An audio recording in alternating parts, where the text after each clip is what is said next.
ഓം മന്ദാഥ ശ്രീജഗന്നാഥോ മദ്ഗുരു ശ്രീജഗദ്ഗുരു മമാത്മാ സർവഭൂതാത്മാ തസ്മൈ ശ്രീഗുരവേ നമഃ.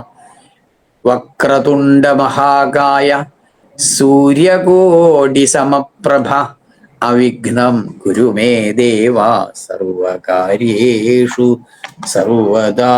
ഖഡ്ഗം ചക്രഗദേഷു ചാപപരിഘാൻ ശൂലം ഭുശുണ്ഡിം ശിരശംഖം സംദദധിം കരൈസ്ത്രിനയനാം സർവാംഗഭൂഷാവൃതാം നീലാശ്മദ്വിതിമസ്യ പാദദശകം സേവേ മഹാകാളികാം യാമസ്തു സ്വപിതേ ഹരൗ കമലജോ ഹന്തും മധും കൈഡഭം. ശ്രീ ലളിതാ ത്രിപുര സുന്ദരിയൈ നമഃ. എല്ലാവർക്കും സ്നേഹോഷ്മളമായ സ്വാഗതം. എൻ്റെ പ്രണാമങ്ങൾ. നമ്മൾ ബ്രഹ്മാണ്ഡ പുരാണ അന്തർഗതമായ വാഗ്ദേവതമാര്, വശിന്യാദി വാഗ്ദേവതമാര് രചിച്ചിട്ടുള്ള ലളിതാ സഹസ്ര നാമത്തിലെ ഏതാനും നാമങ്ങളെ കുറിച്ച് വ്യാഖ്യാനിക്കുകയാണ്. ഇവിടെ നമ്മളിപ്പോ ചിന്തിക്കുന്നത്, വ്യാഖ്യാനിക്കുന്നത് മഹാപത്മാടവീ സംസ്ഥ കദംബ വനവാസിനി സുധാസാഗര മധ്യസ്ഥ കാമാക്ഷി കാമദായിനി എന്ന ഈ ശ്ലോക ശകലത്തിലെ സുധാ സാഗര മധ്യസ്ഥ എന്ന നാമത്തെക്കുറിച്ചാണ്. ലളിതാ സഹസ്രനാമത്തിൽ ഇത് 61 നാമമായിട്ടാണ് വരുന്നത്. അപ്പൊ നമുക്ക് ഇതിന് തൊട്ട് മുമ്പ് വ്യാഖ്യാനിച്ചിട്ടുള്ള ചിന്താമണി ഗൃഹാന്തസ്ഥ പഞ്ചബ്രഹ്മാസനസ്ഥിത മഹാപത്മാടവീ സംസ്ഥ കദംബവനവാസിനി സുധാസാഗര മധ്യസ്ഥ, ഇതെല്ലാം ഒരു കണക്റ്റഡ് ആയിട്ടുള്ള നാമങ്ങളാണ്.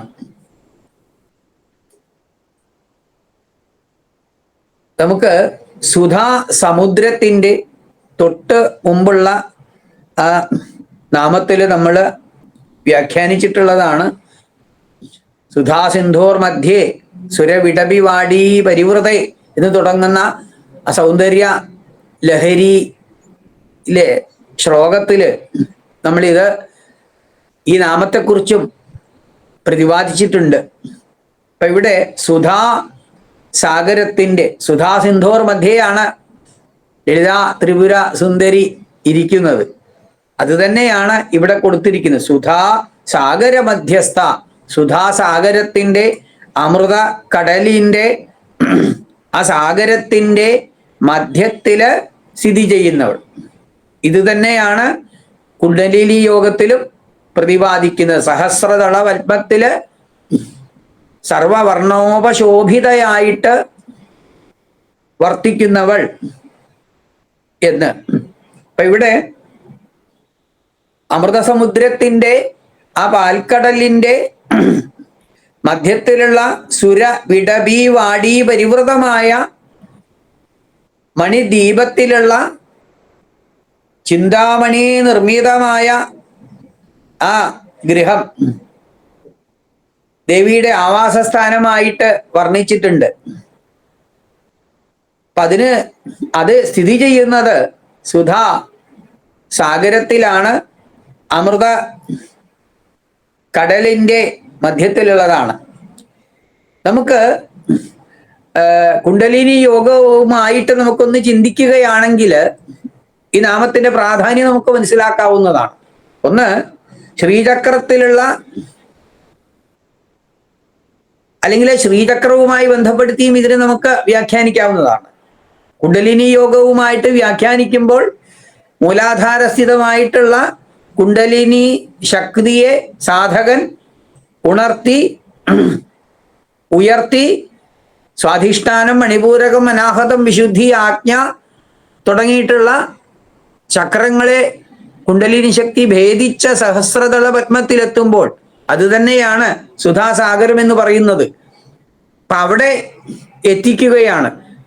അപ്പോ ശിരസിലുള്ള ആ മഹാപത്മാടവിയില് അല്ലെങ്കിൽ സഹസ്രദള പത്മത്തില് അതിന്റെ മധ്യത്തില് സ്ഥിതി ചെയ്യുന്നവൾ എന്ന് ആചാര്യന്മാര് പറയുന്നുണ്ട്. മറ്റൊരു വിധത്തിൽ വ്യാഖ്യാനിക്കുകയാണെങ്കിൽ ശ്രീചക്രത്തിലുള്ള 9 ത്രികോണങ്ങളിൽ അതേ താഴെ ഉള്ളവയും ശിവാത്മകങ്ങളുമായ 4 ത്രികോണങ്ങളുടെ മുകളിലായും മേൽഭാഗത്തുള്ള ശക്തിയാത്മകങ്ങളായ 5 ത്രികോണങ്ങളുടെ താഴെയായും ഉള്ള പ്രദേശത്തിന് നമുക്ക് ബൈന്ദവ സ്ഥാനം എന്ന് പറയാം.